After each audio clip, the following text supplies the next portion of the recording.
ರಾಜ್ಯದಲ್ಲಿ ಬಿಸಿಲಿನ ತಾಪದಿಂದ ಕಂಗೆಟ್ಟಿರುವ ಜನತೆಗೆ ಹವಾಮಾನ ಇಲಾಖೆ ಕೊಂಚ ನಿರಾಳತೆ ನೀಡುವ ಜೊತೆಗೆ ಎಚ್ಚರಿಕೆ ಸಂದೇಶವನ್ನು ನೀಡಿದೆ.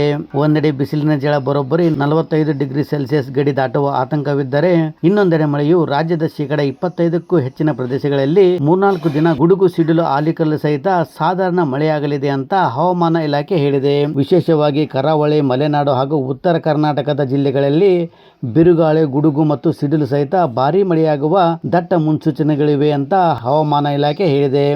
ಇನ್ನು ಕರಾವಳಿ ಜಿಲ್ಲೆಗಳಾದ ದಕ್ಷಿಣ ಕನ್ನಡ, ಉಡುಪಿ, ಉತ್ತರ ಕನ್ನಡ ಹಾಗೂ ಗಡಿಭಾಗ ಕಾಸರಗೋಡಿನಲ್ಲೂ ಸಹ ಮಧ್ಯಾಹ್ನದ ನಂತರ ಮಳೆಯಾಗಲಿದೆ ಅಂತ ಹೇಳಿದೆ. ಇನ್ನು ಸಮುದ್ರದ ಭಾಗದಲ್ಲಿ ಗಾಳಿಯ ಒತ್ತಡ ಹೆಚ್ಚಿರುವ ಕಾರಣ ಮುಂದಿನ 2-3 ದಿನಗಳ ಕಾಲ ಈ ವಾತಾವರಣ ಮುಂದುವರೆಯಲಿದೆ.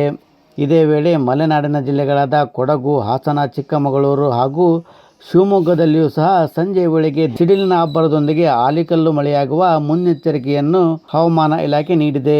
ಮಳೆಯು ಕೇವಲ ಕರಾವಳಿ, ಮಲೆನಾಡಿಗೆ ಸೀಮಿತವಾಗಿರದೆ ಬಿಸಿಲಿನ ಬೇಗೆಯಿಂದ ಅಕ್ಷರಶಃ ಕುದಿಯುತ್ತಿರುವ ಉತ್ತರ ಕರ್ನಾಟಕಕ್ಕೂ ತಂಪೆರೆಯಲಿದೆ. ಉತ್ತರ ಒಳನಾಡಿನ ಬೆಳಗಾವಿ, ಧಾರವಾಡ, ಬಾಗಲಕೋಟೆ, ವಿಜಯಪುರ ಹಾಗೂ ಹಾವೇರಿ ಜಿಲ್ಲೆಗಳಲ್ಲಿ ಮುಂದಿನ 3-4 ದಿನಗಳ ಕಾಲ ಗುಡುಗು ಸಹಿತ ಸಾಧಾರಣದಿಂದ ಭಾರೀ ಮಳೆಯಾಗುವ ಸಾಧ್ಯತೆಗಳಿವೆ. ವಿಶೇಷವಾಗಿ ಬಾಗಲಕೋಟೆ, ಬೆಳಗಾವಿ, ಕಲಬುರಗಿ ಮತ್ತು ವಿಜಯಪುರದಲ್ಲಿ ಆಲಿಕಲ್ಲು ಮಳೆಯಾಗುವ ದಟ್ಟ ಲಕ್ಷಣಗಳಿದ್ದು ರೈತರು ಎಚ್ಚರಿಕೆಯನ್ನು ವಹಿಸುವಂತೆ ಸೂಚಿಸಲಾಗಿದೆ.